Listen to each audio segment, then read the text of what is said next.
விக்ரமன் பார்க்கும் பார்வையில வித்தியாசத்தை உணர்ந்த ஆர்யா, என்ன சார், ஏன் இப்படி பார்க்குறீங்க என்று வெளிப்படையாவே கேட்டா. இல்ல, இந்த உலகத்துல எல்லாருமே பணத்துக்காகவும் சொத்துக்காகவும் தான் இந்த மாதிரி வேலையெல்லாம் செய்ய ஒத்துக்கிறீங்களோ என்று கேட்டான். அவன் கேள்வியில வெக்கப்பட்டு ஒரு வினாடி தலை குனிஞ்ச ஆர்யா. அவ கண்ணு முன்னாடி அவளை நம்பி இருக்கிற குழந்தைங்களோட முகம், பசி எல்லாம் நினைவுக்கு வந்துச்சு. உடனே தான் என்ன தவறு செஞ்சோம் அப்படிங்கிற நினைவு வர, சார், நீங்களும் பிசினஸ் பண்ற ஆள் தானே, பணத்துக்கு ஆசைப்பட்டு தானே பிசினஸ் பண்றீங்க, உங்க கிளைண்ட் கிட்ட நீங்க பணமே வாங்காம ஃப்ரீயா சர்வீஸ் பண்றீங்களா என்று திருப்பி கேட்டாள் ஆர்யா. நான் பண்றது நேர்மையான வேலை, நான் உழைச்ச உழைப்புக்கு பணத்தை வாங்குறேன், அதுக்கும் இதுக்கும் முடிச்சு போடாதீங்க என்றான் விக்ரமன். அது எப்படி சார், உங்க பிசினஸ்ல நீங்க உழைச்சு சம்பாதிக்கிற பணம் நியாயமான பணம். இதோ என்னோட சூழ்நிலை, நான் இந்த அக்ரிமெண்ட்ல சைன் பண்ணிருக்கேன், நான் ஒன்னும் நடத்த கெட்டு போகலையே, ஆனாலும் இதனால என்னோட வாழ்க்கையே அழிஞ்சிடும்னு உங்களுக்கு தெரியும் இல்லையா? என் வாழ்க்கைய பணயம் வச்சுதான் இந்த வேலைக்கே நான் ஒத்துக்கிறேன், எனக்குன்னு சில பொறுப்புகள் இருக்கு சார், அதுக்காக தான் இந்த அக்ரிமெண்ட்ல சைன் பண்ணி தரேன். நீங்க எப்படி உங்க தொழில நியாயமா நினைக்கிறீங்களோ அதே மாதிரி தான் சார் நானும் என்றவளை ஆச்சரியமா பார்த்தான் விக்ரமன். இந்த சின்ன வயசுல அப்படி என்ன பெரிய பொறுப்பு, மிஞ்சி போனா உங்க குடும்பத்தை காப்பாத்தணும்னு சொல்லுவீங்க, அதுக்கு ஏன் இவ்வளவு பணம் உங்களுக்கு தேவைப்பட போகுது என்றவன் பிறகு என்ன நினைச்சானோ. சரிதான் விடுங்க, உங்களை பத்தி நான் தெரிஞ்சுக்கிட்டு நான் என்ன பண்ண போறேன், நான் கொடுக்கறத ஒத்துக்கிட்ட பணம் ஒவ்வொரு ஸ்டெப் மூவ் ஆகும் போதும் உங்க அக்கௌண்ட்ல வந்துடும், கவலைப்படாதீங்க என்றான். ஆர்யா புரியாம பார்க்கவும் மேலும் அவனே விளக்கி சொன்னான். இப்போ நீங்க அக்ரிமெண்ட்ல சைன் பண்ணிருக்கீங்க இல்லையா, என்கிட்ட இப்ப பணத்தை வாங்கிட்டு நாளைக்கு இங்க நீங்க வராம போயிட்டா லாஸ் எனக்கு தானே, அதனால நீங்க முதல்ல உங்களோட திங்ஸ் எல்லாம் எடுத்துட்டு என் வீட்டுல வந்து தங்குங்க, அதுக்கப்புறம் முறையான மெடிக்கல் செக்அப் பண்ணலாம், உங்ககிட்ட எந்த குறையும் இல்லைன்னா ஒரு அமௌண்ட் உங்க பேங்க் அக்கௌண்ட்ல சேரும், அடுத்தடுத்த ஸ்டெப் மூவ் ஆகும்போது உங்களுக்கு உண்டான பணம் உங்களை வந்து சேர்ந்துகிட்டே இருக்கும், சரிதானா என்றான் விக்ரமன். அவளுக்கும் இது சரியாகவே பட்டது. சரி என்று சம்மதம் தெரிவித்தாள்.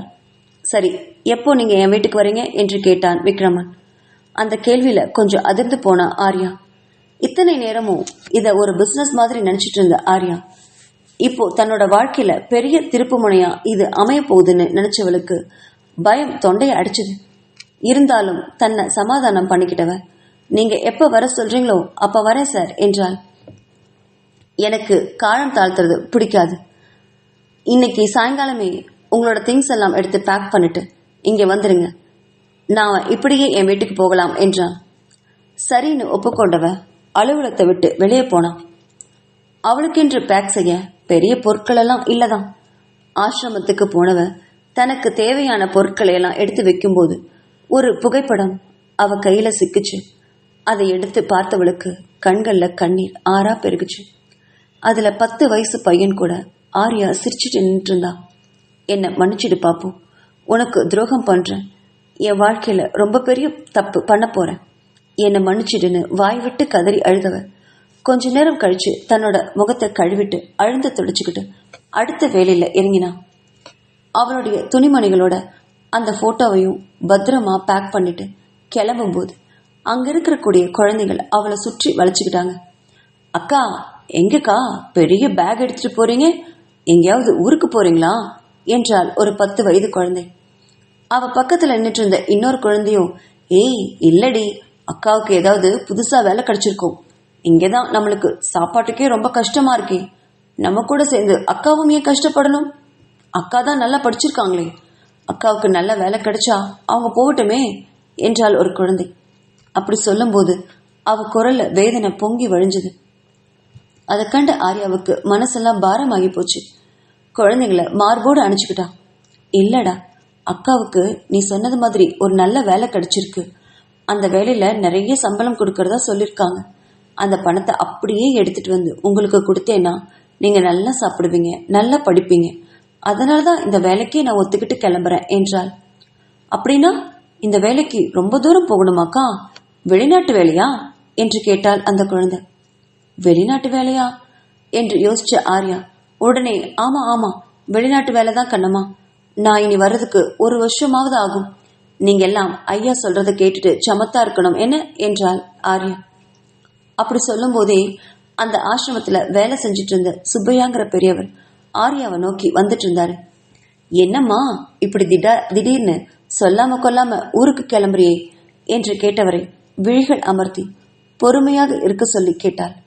உடனே பக்கத்துல இருந்த குழந்தைங்களை பார்த்த சுப்பையா, சரி சரி ஆர்யாக்கா கிட்ட நான் கொஞ்சம் தனியா பேசணும் கண்ணுங்களா, நீங்க அந்த பக்கம் கொஞ்சம் விளையாடிட்டு வரீங்களா என்று குழந்தைகளை அனுப்பி வச்சாரு. பிறகு ஆர்யாவை பார்த்து நிமிர்ந்த சுப்பையா, என்னம்மா இதெல்லாம், எங்க போற, என்கிட்ட ஒரு வார்த்தை கூட நீ சொல்லலையே என்றார். இல்லைங்கய்யா, எனக்கு வெளிநாட்டுல வேலை கிடைச்சிருக்கு. நல்ல வேலை, நல்ல சம்பளம். மாசமா நான் ஆசிரமத்து பேர்ல பணத்தை போட்டு விடுறேன். குழந்தைகளை பசி இல்லாம பாத்துக்கோங்க. ஏதாவது கஷ்டம்னா பிரச்சனைனா எனக்கு தயங்காம போன் பண்ணுங்க என்று தயங்கி தயங்கி சொன்னவள வினோதமா பார்த்தாரு சுப்பையா. தன்னை அப்படி வினோதமா பார்த்த சுப்பையாவோட பார்வைய தவிர்த்தா ஆர்யா. ஆனாலும் சுப்பையா ஆர்யாவை விடுறதா இல்ல. என்னம்மா என்கிட்ட ஏதாவது விஷயத்த மறைக்கிறியா? உண்மையாலுமே உனக்கு பெரிய வேலை கிடைச்சிருக்கா, பெரிய சம்பளத்தோட அப்படின்னு சந்தேகத்தோட கேட்டாரு. ஆமா, ஏன் அப்படி சந்தேகமா கேக்குறீங்க என்று கேட்டவகிட்ட, அதில்லம்மா நீ படிச்சதோ வெறும் பிஎஸ்சி கம்ப்யூட்டர் சயின்ஸ் தானே. அப்படி இருக்கும்போது குழந்தைகளை எல்லாம் காப்பாத்துற மாதிரி பெரிய வேலை பெரிய சம்பளம் எப்படி கிடைக்கும்? நீ ஏதாவது என்கிட்ட மறைக்கிறியா என்று வேதனையோட கேட்டாரு. அவருடைய கேள்வியில அமைதியா சில மாதிரி நின்ன ஆர்யா. அந்த அமைதியை புரிஞ்சுக்கிட்ட சுப்பையா, இங்க பாரு ஆர்யாம்மா, இந்த குழந்தைகளோட பசி உன்னை எந்த அளவுக்கு கொண்டு போயிருக்குன்னு என்னால புரிஞ்சுக்க முடியுது. ஆனா அதுக்காக உன்னுடைய வாழ்க்கையை இழந்து எதுவும் பண்ணிடாத என்றார். சுப்பையா சொன்ன அதே வினாடியில் ஆர்யாவோட கண்கள் குலம் கட்டி நின்னுச்சு. இந்த ஆசிரமத்துக்கு நான் எவ்வளவு நன்றி கடன் பட்டிருக்கேன்னு உங்களுக்கு தெரியுமா? அது மட்டும் இல்ல, இந்த இடத்த காலி பண்ண சொல்லி கேட்டுட்டே இருக்காங்க. நம்ம இன்னும் அவங்களுக்கு 5 மாசமா வாடகையே கொடுக்கல. அம்மா இருக்கிற வரை அவங்க முகத்துக்காக எல்லாரும் பணத்தை கொடுத்துக்கிட்டே இருந்தாங்க. ஆனா இப்போ என்றவள் பழைய நினைவுல கண் கலங்கினான். பிறகு தலையை உலுக்கிக்கிட்ட ஆர்யா, சரிங்கய்யா, நான் இப்ப கிளம்பினாதான் சரியா இருக்கும். ரொம்ப லேட் ஆயிடுச்சு, குழந்தைங்களை பாத்துக்கோங்க என்றவள் அதற்கு மேல நிக்காம மடமடன்னு ஆசிரமத்தை விட்டு வெளியில போனான். அவன் சொன்னது மாதிரியே விக்ரமனோட அலுவலகத்துக்கு வந்து ரிசப்ஷன்ல அவனுக்காக பெட்டியோட காத்துட்டு இருந்தா ஆர்யா. அலுவலகத்துல வேலை செய்யறவங்க எல்லாம் இவளை ஒரு மாதிரி பார்க்க அவளுக்கு அந்த இடத்துலயே செத்துனா போல தோணுச்சு. ஆனாலும் குழந்தைகளுக்காகன்னு தன்னை அடக்கிட்டு உட்காண்டிருந்தா ஆர்யா. தான் எடுத்த முடிவு சரியா தப்பான்னு பல தடவை யோசிச்சா. என்ன யோசிச்சாலும் அதுக்கு விடை மட்டும் இதுவா மட்டும்தான் இருந்தது. அலுவல வேலை முடிஞ்சோன்னு தன்னோட அறையை விட்டு வெளியே வந்த விக்ரமன் அங்க உட்காண்டிருந்த ஆர்யாவை பார்த்தான். அவன் கண் பார்வையிலேயே அவளை தன்னை பின்தொடருமாறு சொல்ல அவ தன்னோட பெட்டியை எடுத்துக்கிட்டு விக்ரமன் பின்னாடி கிளம்பினான்.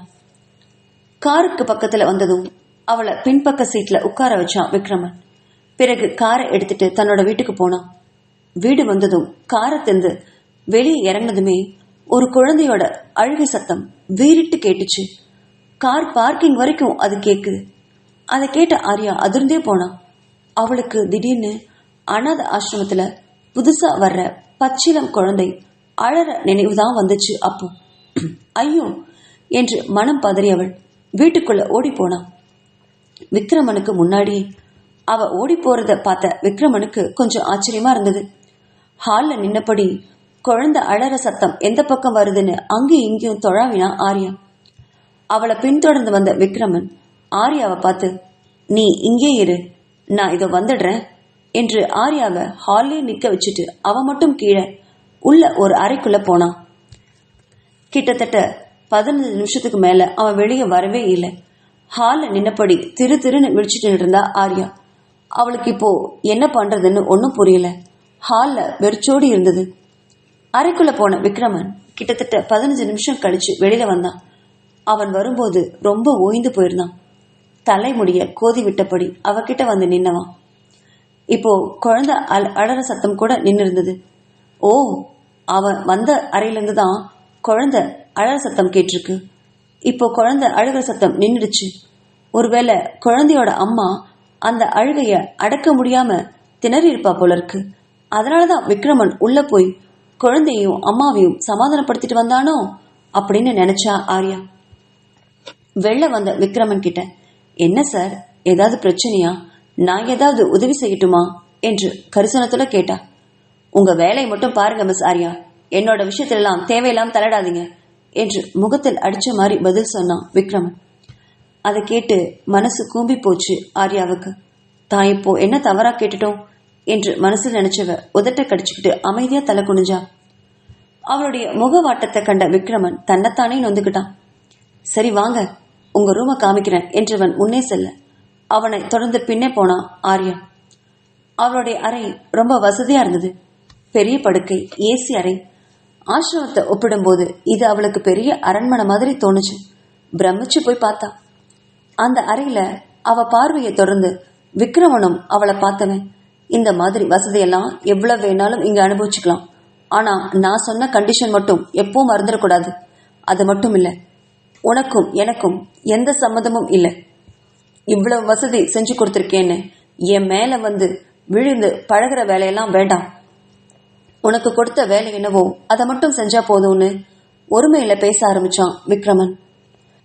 அவன் பேசினதுல முகம் சிவந்த ஆர்யா, சார், நான் வசதி இல்லாத பொண்ணுதான், அதுக்காக இன்னொரு ஆம்பளை கிட்ட வழிஞ்சு போய் பேசுற அளவுக்கு நான் இன்னும் தாண்டு போகல சார் என்றாள் ரோஷத்துடன்.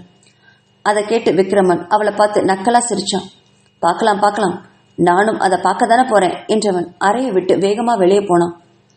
அவன் போனதும் கதவு சாத்தின ஆர்யாவுக்கு பக்கத்து ரூம்ல கதவு சாத்துற சத்தம் கேட்க, ஓ, அவன் அறை பக்கத்துல தான் இருக்கா அப்படின்னு நினைச்சபடி அவளுடைய பெட்டியை எடுத்துட்டு வந்து படுக்கையில வச்சான். அதை திறந்து பார்த்தவ தனக்கு பிடிச்ச அந்த புகைப்படத்தை தன்னோட மார்போட இறுக்கமா அணிச்சுக்கிட்டா ஆர்யா.